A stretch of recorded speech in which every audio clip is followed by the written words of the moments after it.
We take up canning. We're all so used to Mother opening a good can of soup or pork and beans. Seems hard to realize there was a time, only 150 years ago, when nobody had ever heard of canned foods. Yes, Joe? What did they use tin cans for then? There weren't any tin cans those days. They hadn't been invented yet. For thousands of years, people have been seeking some way to preserve food. Even a great conqueror like Napoleon couldn't beat spoiled food.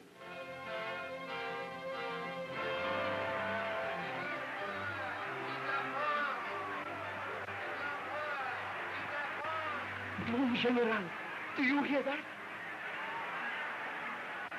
The city has gone mad. The people are beside themselves with joy. And it was such a little victory. But there will be more and greater glories, Mon General. Italy, then Austria, then England. What a victory that will be. My soldiers cannot eat victory. What do you mean, Mon General? Our greatest enemy is not England or Austria or Italy. It is scurvy. An army marches on its stomach. Ours are living on salted meat and stale bread. Did I say living? They're dying. Dying like flies. Not gloriously in battle, but miserably. Of slow starvation. Is there no way?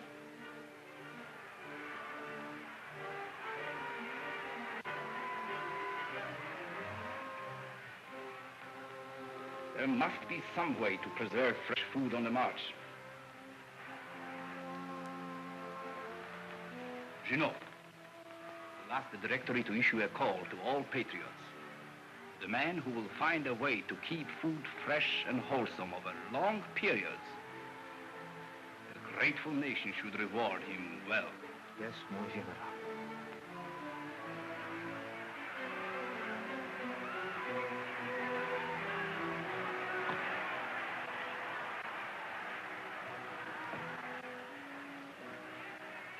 Who knows? Somewhere in France, perhaps somewhere in this city, at this very moment, there is an unknown man who will be the true savior of France.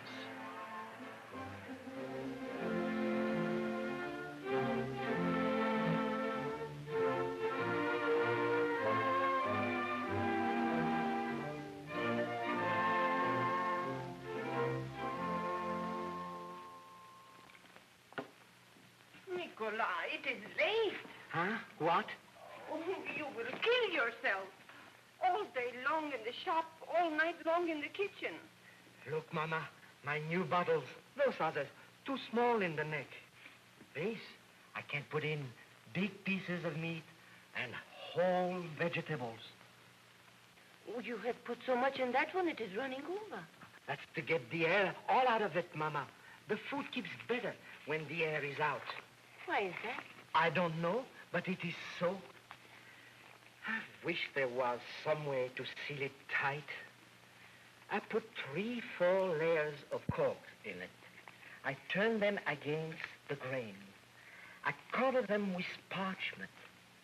I do the best I can. But when the air gets in, the food is all spoiled. There. Now, this time, I'll cook this 1 hour and 10 minutes.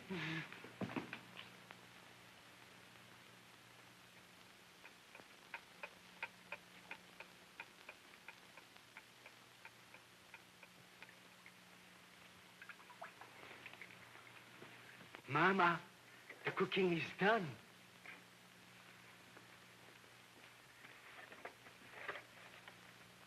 Oh, it is too bad, Nicolas. It is the glass bottles. When the fire is too hot, the bottles break. When it isn't hot enough, the food spoils. Oh, well, I try it again tomorrow.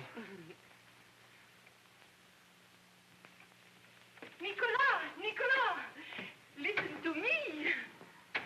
The Directory has offered a prize of 12,000 francs for the man who can tell them the best way to preserve food for the army. 12,000 francs? Yes, you must see them right away. What chance have I?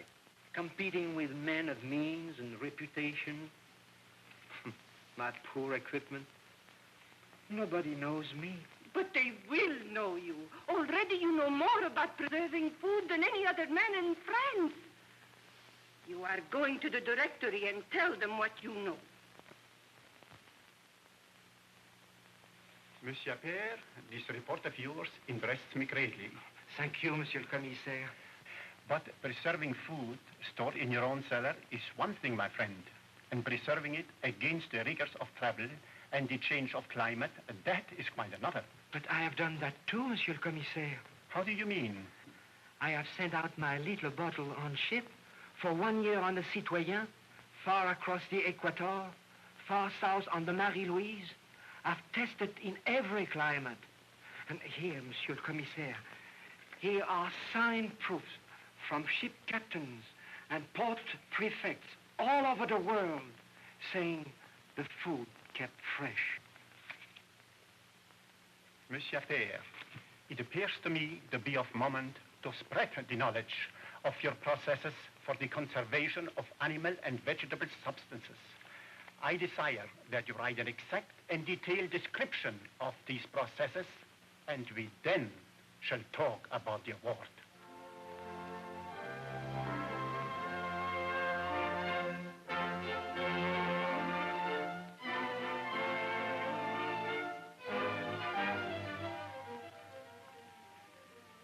Citizen Appert, this payment is long delayed. With these 12,000 francs go the gratitude of all France and the warm esteem of your emperor. You've made a contribution to life, not only for our armies and navies, but for our citizenry as a whole.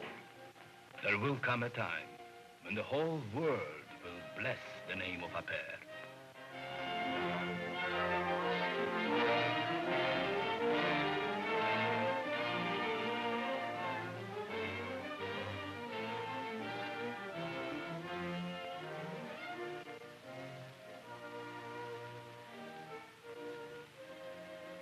Come in, Peter Durand. And how's the best pickler and preserver in all Middlesex this fine morning? Oh, not so fine. Oh, another batch of preserves went wrong? Yes. What you need's a good cup of tea. Get me that tea canister there.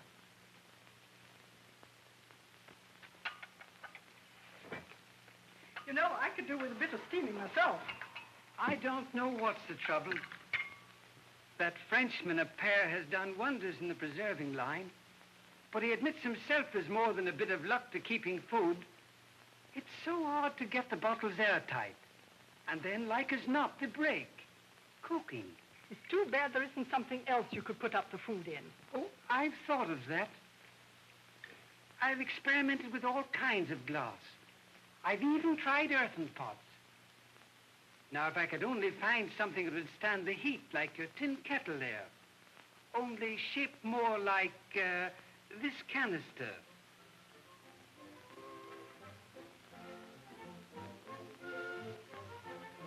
Excuse me. But Peter, your tea!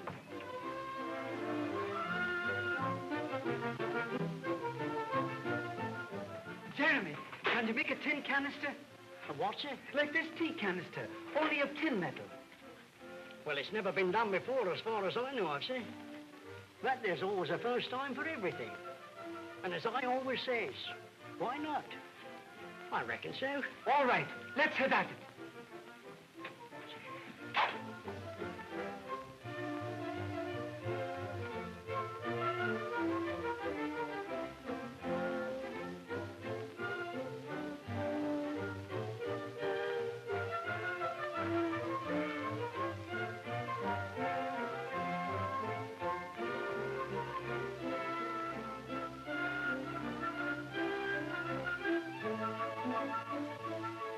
There's your tin canister, sir. Fill it with whatever, and I'll solder the top on for you. By Jove, I think we've hit it. If this thing works, how many of these could you make in a day? All day? Yes, all day. How many? Oh, it's about 50 or 60. But would you have use for all them tin canisters? I've a feeling, Jeremy, that we're going to use millions of them. Millions?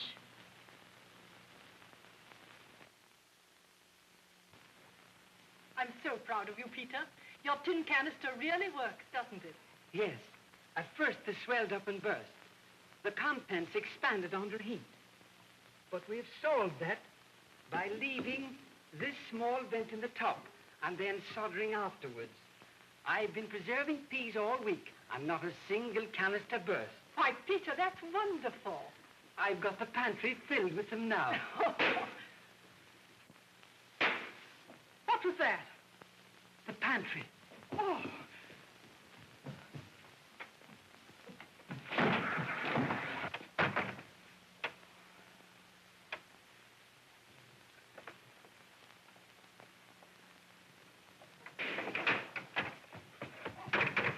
The peas. They're exploding right in the canisters. But why is that? I wish somebody'd tell me. Oh. The first canning business in America was started soon after the War of 1812. Can you imagine walking all the way from New Orleans, all the way to Boston? William Underwood did it, and no hitchhiking. There weren't even roads in those days. The only way to get there was to walk through Indian wilderness, and it took 2 years. But let's start the day he landed in New Orleans. He went first to the St. Charles Coffee House.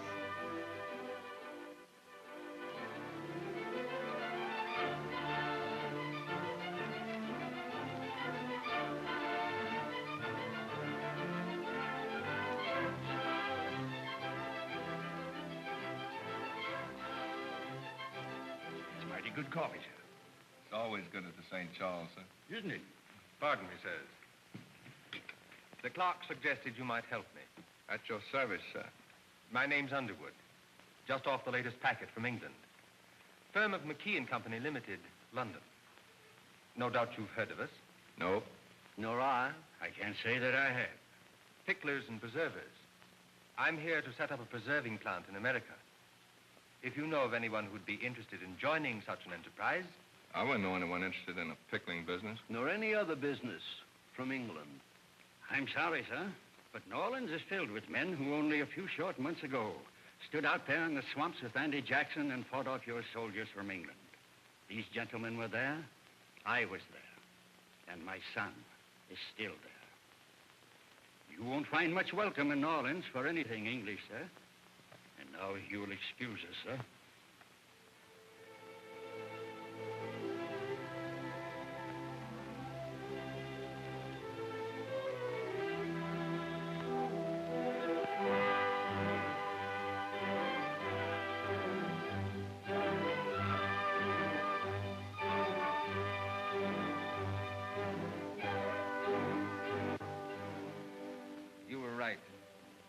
I can do nothing in New Orleans. I leave tomorrow for Baltimore in your state of Maryland. I understand there is the center of American population. What, sir? Between here and there is a vast and bloody wilderness. Savage Indians and renegade white men. The old man could never get through alive. You had best return to England, sir. My passage money has been long since spent. I can't walk to England. Hence I must, perforce, walk to Baltimore.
Did you ever eat in these here bottled foods, Caleb? Who, me? No. I hear tell as how they're bottling love apples now. Love apples? Great Christopher. What for? To eat? They're poison. Some say they eat. They call them tomatoes now. Tomatoes, huh? Oh. Here's a jar of that new batch of tomatoes you asked to see, Mr. Underwood. Oh, yes, Thomas. Well, this looks pretty good. How often does it turn out this way? Oh, almost every other time, sir. Well, I suppose if we hit it right half the time, we ought to be satisfied. We've got a pretty good foreign market now. Our own people just don't seem to take to preserve food. They say they're too expensive. I know. Well, I don't see how we can make them much cheaper. And we're getting competition now, too. Who's that, sir? Kensett and Daggett down in Baltimore. They're pickling oysters. Very place I tried to start up 10 years ago and couldn't. Well, maybe in 10 years more.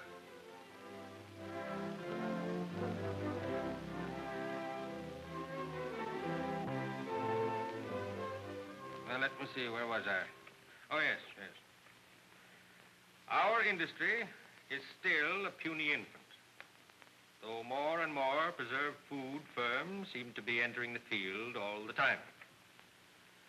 Unfortunately, the uncertainty of preserved foods even yet, plus the prices we have to charge for them, keeps our domestic trade scattered and small. However, we press hopefully forward. Within the month, we have adopted the English invention of the tin vessel. Tin canisters, they're called. What is this, Mr. Henley? What? This word at the top of the column. C-A-N-S. Oh, that's an abbreviation used by our bookkeepers for canisters. Tin canisters was too long for their columns, so they cut it down to tin cans. Tin can. Make a correction in that last sentence I gave you. We have adopted the English tin canisters. Only Americans call them tin cans.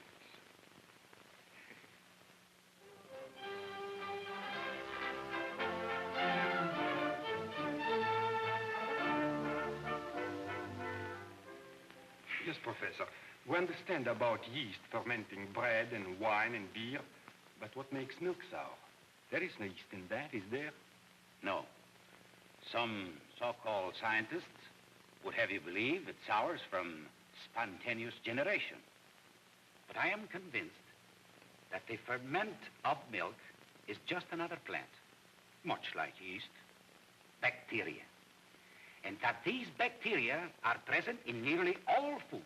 How do they get there? They're already everywhere. In the air, in water, and so minute that 30 million of them can live in a single drop. Then every time I breathe or take a drink, I get millions of plants. Do they grow inside of me? You need not worry about that. Anyway, not all bacteria are harmful. Some are beneficial. In fact, the very existence of men and animals on this earth depends on some of them. But bacteria in food will, I maintain, ultimately destroy it if they are not themselves destroyed. For years now, all preservers, from Eper on down, have experienced great uncertainty in keeping food fresh. Some of it, after having been sealed up for days, decayed, and the resultant gases exploded and burst the containers.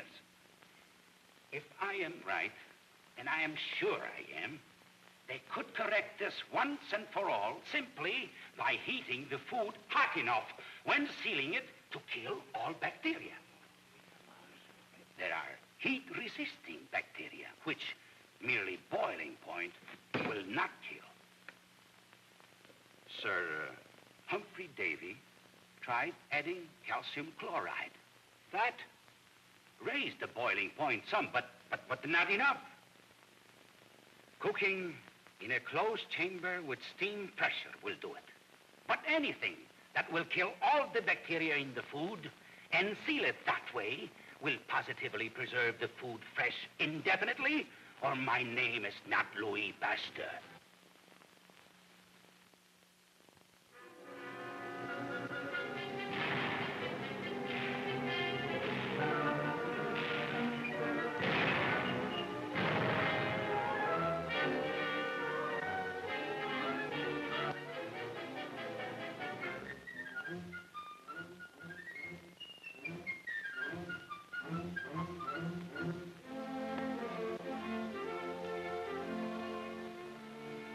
There go more of our Massachusetts boys. And there'll be boys from the Carolinas, from the other states, both north and south. Oh, why must such things be? But they all must be fed. This preserved food business was started by one war. Now it will be enlarged by another. Underwood and Company, Barker and Jones of Maine, Duckwall out in Ohio, and packers like us in the South, Isaac Solomon of Baltimore, McMenamin and Company of Virginia, and all the rest will be working full blast. And if that Frenchman, Pasteur, is right in his theory about bacteria, well, then this canning business ought to take a new lease on life. Yes, Nancy? Did everybody start using canned foods then? No. After the war, people lost interest again. One reason was canned things were expensive those days, and the food wasn't always as good as it is today. And that brings us to the last section of our story. How many of you have ever heard of anybody having a green thumb? Of what? A green thumb. Joel? Isn't that someone who's especially good at growing things? That's right. The green thumb for planting, they used to say. Well, the time we're talking about, there was a little boy living in a small community near Pittsburgh. Folks declared he had a green thumb. From the time he was 8 years old, he tended the family garden. When he was 12, same age as most of you, he spent his vacations taking care of 3.5 acres, all by himself, selling the surplus to the neighbors. They said he raised the best vegetables anywhere around. By the time he was 16, his garden was so big, he was hiring grown-ups to help and was selling his produce to grocery stores in Pittsburgh. Did you open that fresh barrel of pickles, Jasper? Uh-huh. Then go out and bring in that new horseradish. All right. Good morning, Mr. Smithers. Oh, good morning, Henry. Any tomatoes today? Well, to tell the truth, I don't see why I keep on paying you more than do anybody else for garden truck. Well, for one thing, you don't have to sort over my stuff like that. I only bring you the best. And I think people would rather pay a little more to always get the best, don't you? Maybe so. Well, bring me in 2 more baskets, if you got them. Right away. This is the last of the horseradish. Where do you want to put it? Up where we always keep it, of course.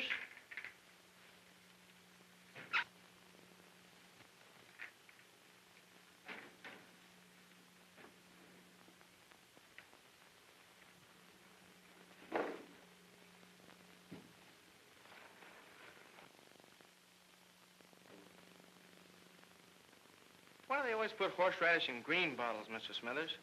So as not to show the turnips in it, I reckon.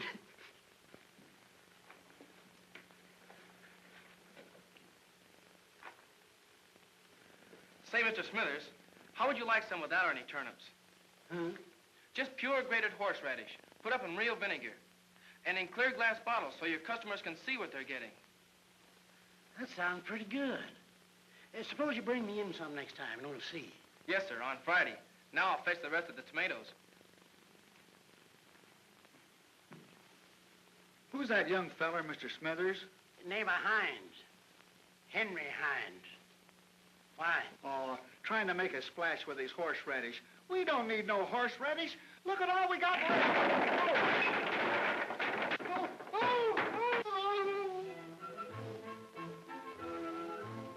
You've either got to quit selling so much, Henry, or else get more help. I know. 4 more grocers ordered this morning. Well, what happens when we run out of radishes? Well, that's what Mr. Smithers wants to know. Seems as customers like our horseradish. But we won't run out, Mrs. Miller. I've got farmers like the Browns and the Merritts growing for us now. My sister would be glad to help. If you need more help, you know, Mrs. Wilson. Wasn't she the one who made that good apple butter? She's the one. All the McArdles are good cooks. If I do say so, we shouldn't. Why? Well, one of the grocers wants to buy some of our vinegar, too. The vinegar? Mm-hmm, because of the flavor. And I was thinking, if we're going to do that, well, why not put up apple butter and maybe some celery sauce and other things? Well, of course, my sister and I, we're only home cooks. Well, that's what we want, just good home cooking put up in cans. No matter how many different things we make, it will always be the best. Put up in the purest and best way we know how. That's good, you know it?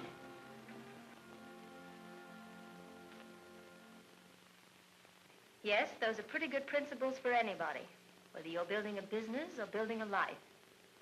Only the best you know how. And notice, he didn't feel he had to wait and get away from home to find something to do.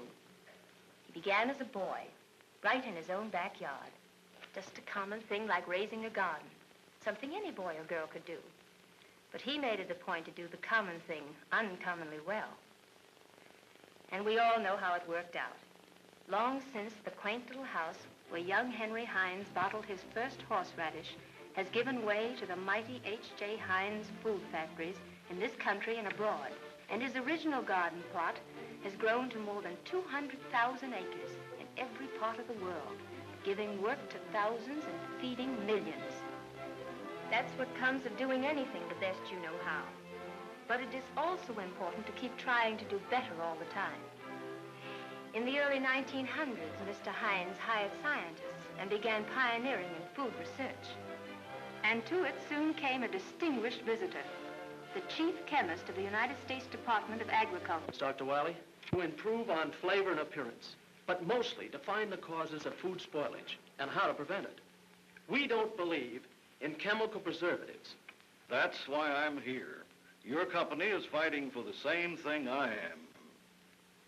Making any progress, Herb? Nothing yet. Don't take it so hard, young man. What are you trying to do? Grinding mustard and then trying to make it spoil. Mustard? Oh, I'll see you later. We'll cooperate in any way we can. Mr. Hines thinks just as you do, that what we need is a pure food law.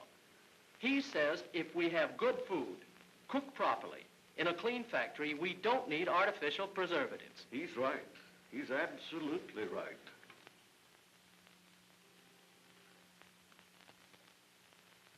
Mr. Hines sent his son Howard to Washington to talk to the president. And about that time, the women took a hand.